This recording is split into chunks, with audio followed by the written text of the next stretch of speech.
A nombre del Museo de Historia Natural en Utah, le damos la bienvenida a las hermanas Lum. Todo el personal del museo les da la bienvenida, agradece su tiempo, esfuerzo y dedicación durante la visita aquí a su museo. Nos sentimos honrados con su presencia y honrados con la oportunidad de que nos brindan al compartir su conocimiento y experiencia. Y nos sentimos deseosos de escuchar sus historias, que ilustran el concepto de quiénes son ustedes, el simbolismo de su arte y su mensaje de lucha.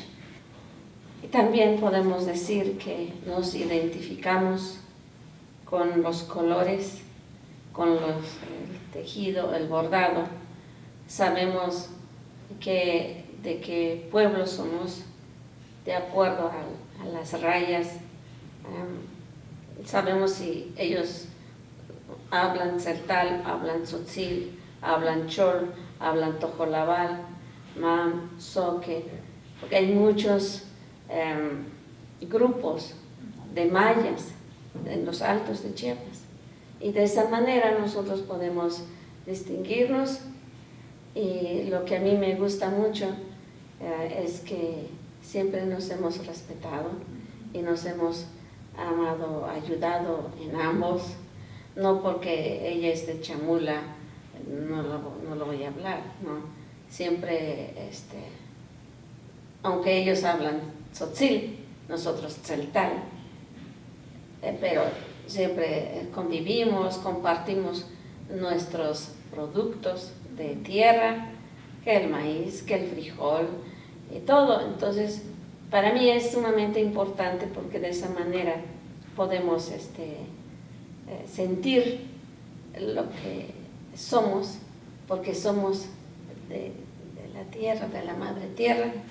Y todos nos calienta el sol de la misma manera, porque los mayas, ustedes saben que fueron y somos muy industriosos, muy creativos. Y lo podemos demostrar ahora por lo poco que traemos, no todo lo trajimos, pero vamos de las manos de nosotras mayas, vamos a expresar lo que sentimos como mujeres mayas. La educación es muy importante, porque si no hay educación, si me quedo solo con lo que yo sé de este arte, y creo que no me puedo, no puedo salir más, ¿verdad? Más allá, me voy a encerrar. Entonces ya con la educación, pues nos lleva un poquito más con conocimiento y lo vamos ampliando todo lo que sabemos. Por ejemplo, yo trabajé en el magisterio los 28 años, le dediqué tiempo a mi trabajo, pero después de jubilarme, me jubilé y vuelvo a recordar todo lo que yo había hecho. Entonces, no me olvido porque de niña aprendí. Y es muy importante la educación. Y yo le agradezco a mi mamá en especial, porque ella me empujó a que yo tuviera una educación, que yo no quedara como ella, no estudió, quedó ciega, como dice ella, veo, pero no leo, escucho, pero no entiendo el español. Entonces, ella siempre nos instó a que nosotros tuviéramos una educación, y gracias a ella he logrado también esa meta de tener ya una jubilación y trabajar extra con el telar. Maravilloso. Elena, ¿le gustaría decir algo?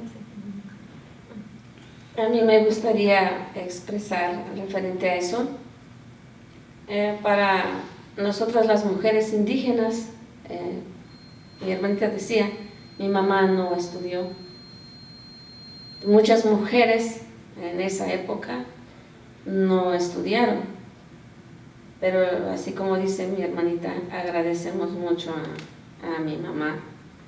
La verdad que si ella no me hubiera ayudado, creo que no estoy aquí, no sé dónde yo estuviera, porque casarse muy joven, porque en esa época nos casaban muy pequeñas y no estudiábamos, no podíamos estudiar, no podíamos leer. Pero cuando yo le dije a mi mamá que yo quería estudiar, pero no me dejaba mi papá, entonces no tuve más que huirme de mi casa y ella me apoyó, porque ella sabía que si yo progresaba, iba a progresar toda mi familia. Y así fue. Yo salí de la casa, no vi a mis padres por 4 años. Fue muy difícil para mí, pero solamente de esa manera yo podía estudiar, para que yo pudiera estudiar la primaria. Ya era yo grande, ya tenía mis 11 años. Fui a estudiar la primaria, no vi a mis padres. ¿En el convento fue? En el convento. No pude ver a mi mamá, era muy triste para mí. Pero yo tenía que sacrificar algo para que yo pudiera estudiar, leer y escribir. Y cuando yo regresé, yo quería seguir la secundaria. Fue muy difícil, no se pudo, porque yo no tenía dónde quedarme, no había dinero para pagar la casa. Entonces yo me quedé con la primaria. Pero siempre hay alguien que nos puede ayudar, y ella me extendió la mano, una señora que ahora es mi segunda mamá. Y me dice, tú eres muy inteligente, tú no vas a trabajar en la casa, yo te voy a buscar dónde vas a estudiar. Y yo me metí a estudiar lo que es enfermería. Y trabajé en enfermería, me dieron plaza en el gobierno, pero yo era menor de edad. Pero se pudo arreglar y me puse a trabajar.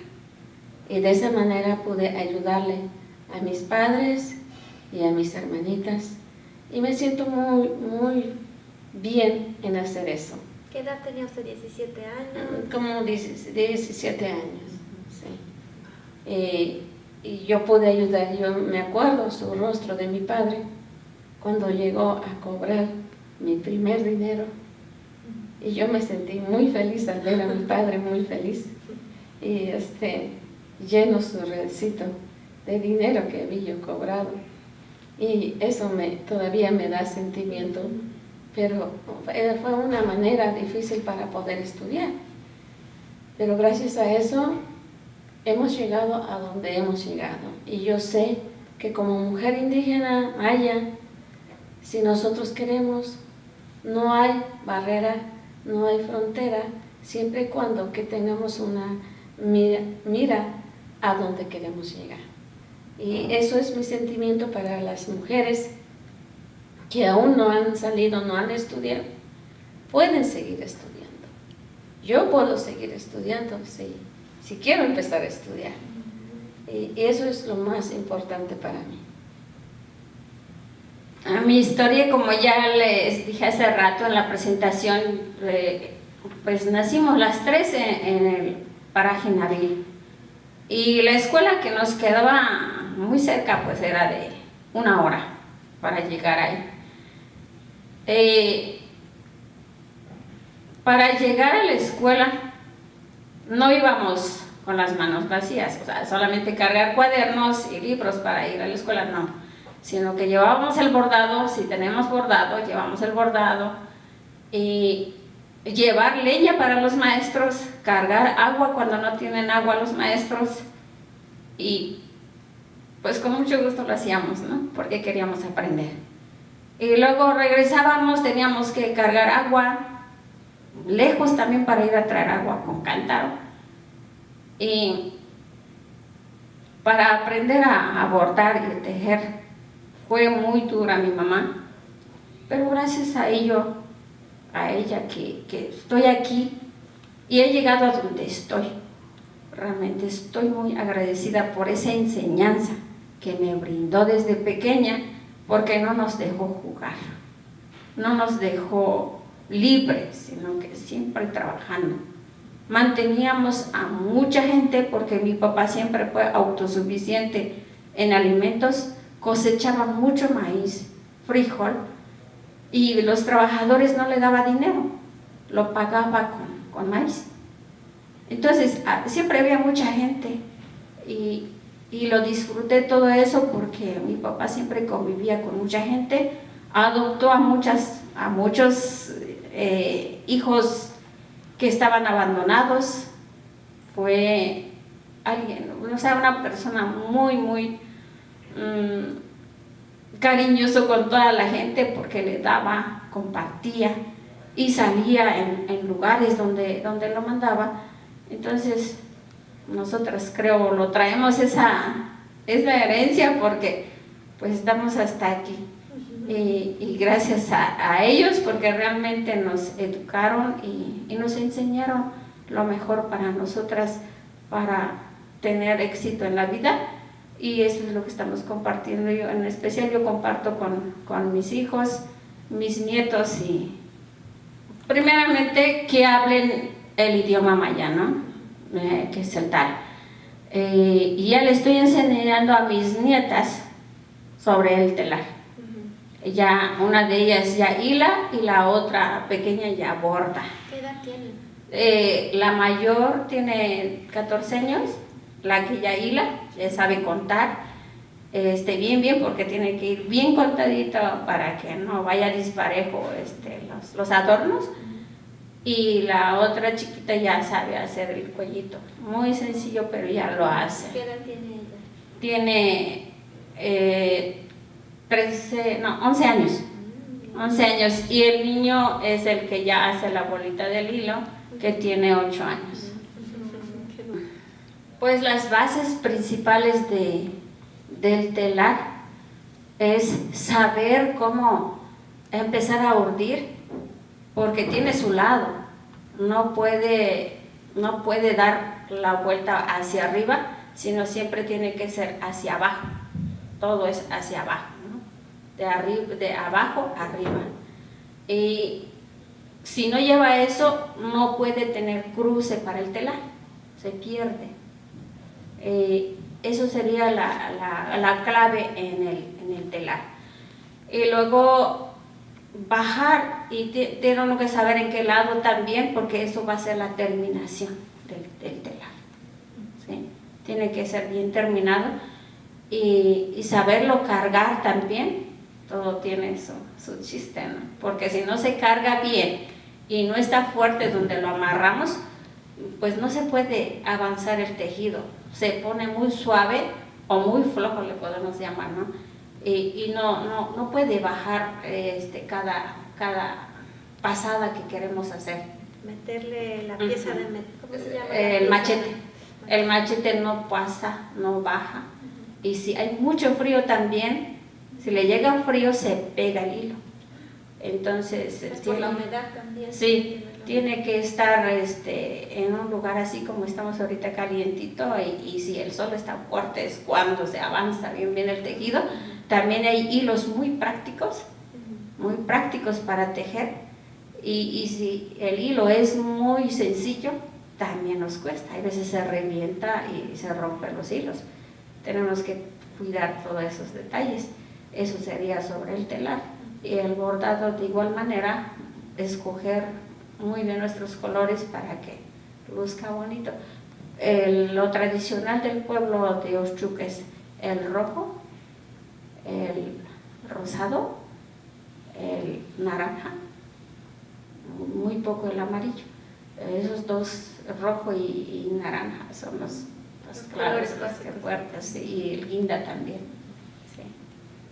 Sí, como yo decía, que me costó trabajo para ir a estudiar. Entonces, pues yo pensé que no era yo buena para matemáticas, pero me di cuenta que cuando mi madre me enseñaba a contar los hilos, y ella nunca manejó un lápiz a hacer matemática, multiplicación, división, la suma, la resta, no, pero ella por medio de los hilos decía, para que tú puedas hacer una prenda para grandes, para chiquitos o para los hombres, le vas a poner tanto. Ayer mi mamá le llamaba tuc, un montoncito, que ahora son de 50 hilos. Entonces, para que puedas hacer una grande, como tal vez de 50 o de 60 centímetros de ancho, tienes que ponerle 18 de los montoncitos de 50. Y de esa manera, pues yo ya sabía matemática, ¿verdad? Pero de niños, pues siempre lo tomábamos como jugando. Jugando lo hacíamos. La mejor manera de aprender. La mejor manera. Pero ahora lo que a mí me preocupa es que ya las niñas ya no hacen eso. Ya hay más facilidad para la ropa, para lo que quieran, y ya no se preocupan por hacer su propia ropa, pero sí es importante. Gracias. Pues bueno, en cuanto a eso, a mí me ha motivado a ser un ejemplo de las mujeres mayas, ¿sí? Yo pertenezco a una organización de mujeres indígenas internacional. Hemos tenido reuniones, hemos tenido salidas, hemos tenido cursos de capacitación con las mujeres mayas, y en esas reuniones aprendemos cada una de nosotras que en cuanto a la equidad de género, porque los hombres, pues supuestamente los hombres es para que vayan a trabajar y que traigan dinero, ¿no? O que las mujeres, o que los hombres no lo dejan trabajar a sus esposas, no lo dejan salir, bueno, muchas cosas, ¿no? Lo que el hombre en una comunidad es muy difícil que acepten a que sus esposas salgan, viajen, no, o vayan a este tipo de reuniones como mujeres que nos reunimos. Es un poco difícil, pero muchas de ellas hemos platicado que a pesar de eso, ya hay hombres que se han inculcado en esto también, y se apoyan entre esposos, ¿no? Nos apoyamos, porque es parte de la cultura que debemos de ir, tal vez no cambiar todo, pero debemos de invitar a todos para que juntos podamos trabajar lo que es el arte, y por medio de eso pues las mujeres ahí están trabajando, y nos seguimos apoyando y estamos unidas con ellas. Yo creo que, como yo lo decía antes, que nosotros somos muy sociables, compartimos nuestros conocimientos con una y con otra, y lo que podemos ver es que traemos de diferentes arte de diferentes lugares, y este viaje que hemos hecho, yo sé que va a ser beneficio para muchas mujeres tzeltales, tzotziles, choles. Traemos un poquito de parte de chol, y se imaginan ustedes que ahora nosotras tres, que no están nuestros esposos con nosotros, ni nuestros hijos, que para los hombres de nuestro pueblo, como decía mi hermanita, no es normal, no se puede salir las mujeres solas, pero ahora ellos nos han entendido. Ellas saben, al menos yo tengo un esposo que me ha ayudado muchísimo, muchísimo. Como yo decía antes, ayer, yo tenía mi autoestima muy, muy abajo. Debido a la discriminación. Debido a la discriminación por ser indígena, por no tener zapatos, por no usar la ropa que usan ellos, por no hablar el español, por no peinarme bien. Entonces, todo eso me había bajado mi autoestima. Pero cuando yo encontré a este hombre, no sé si yo lo encontré o él me encontró, y lo conocí a él, él fue el que me empezó a decir: tú vales mucho, yo te quiero así como eres. Y cuando yo escuché por su boca de él, me dijo: tú eres mi princesa Maya. Y eso a mí me motivó.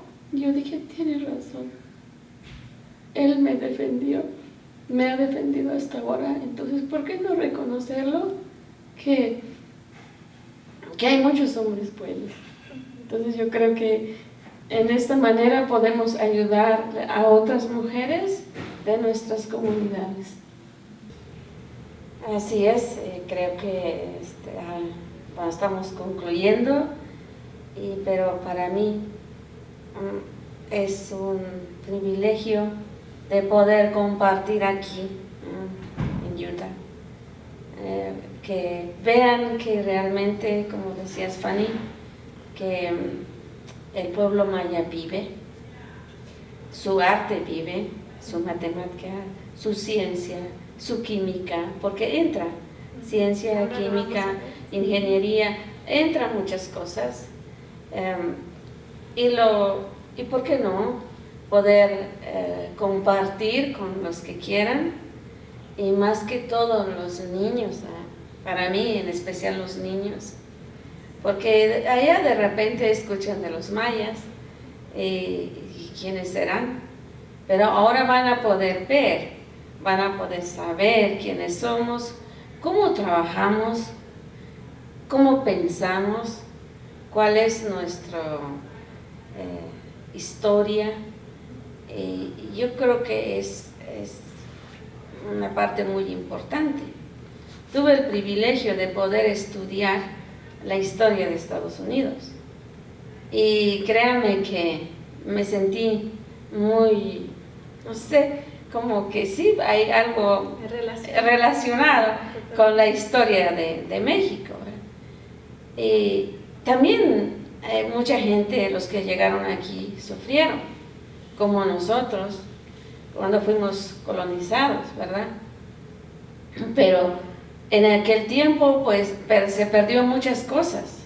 Ustedes saben que los que nos invadieron, pues, le echaron marro o pico a todas las ruinas, todo el arte que habían hecho nuestros antepasados, que eso fue muy triste. Pero el cerebro de las mujeres indígenas no le pudieron acabar con eso. Ellos tenían todo lo que habían grabado en las pinturas mayas, están en los bordados, están en los tejidos. Entonces yo creo que es muy agradable dar a conocer y estamos muy felices en poder compartir. Y si pudiera venir otras mujeres, qué magnífico sería, ¿verdad? Para que también ellas puedan compartir sus sentimientos como lo estamos haciendo ahora. Gracias. Porque nosotros queremos compartir su historia, ¿verdad? Por eso estamos aquí, ¿verdad? Pero también cómo podemos seguir apoyándolas, porque pues, queremos compartir su historia más y mantener su cultura viva. Pues yo pienso que usted es muy joven, ¿verdad? No es casada, ¿no? Pues nos gustaría que nos visitara allá. Yo también, porque no estoy tan y poder ir a ayudar, o sea, aprender lo que nosotros hacemos. Porque no es lo mismo ver que estar ahí en ese lugar. En ese lugar usted va a ver cómo vive la gente, cómo realmente es. Ahorita nosotros, pues ahora sí que estamos vestidos de gala, podemos decir, pero la realidad no es así. Entonces, la manera que nos podrían ayudar, hay muchas maneras. Tal vez darnos un poco más de conocimiento, porque, como decía mi hermanita, hemos tenido cursos, porque nosotras mujeres no teníamos muchos colores para combinar, pero la cabeza de otras personas, la inteligencia de otras personas nos dicen, bueno, para que se pueda vender las prendas tienes que combinarlos de esta manera, y porque no se vende los colores originales por lo que son muy fuertes hay veces y la gente no les gusta, ¿verdad? Y por eso se ha cambiado, pero nos ayudaría mucho que ustedes, aparte de que tal vez podríamos traer más prendas y de esa manera llevarle un poco más de dinero a las artesanas para que puedan seguir su arte, los motiva, porque lo que nos limita es el dinero, que no tienen dinero para comprar el hilo y para darle trabajo a las otras personas, que es lo que estamos haciendo nosotras. Yo hilo, urdo, como su nombre normal es urdir, me gusta urdir. Yo hago, hay veces 7 o 8 o 10 blusas o camisas y yo le doy trabajo a las otras mujeres.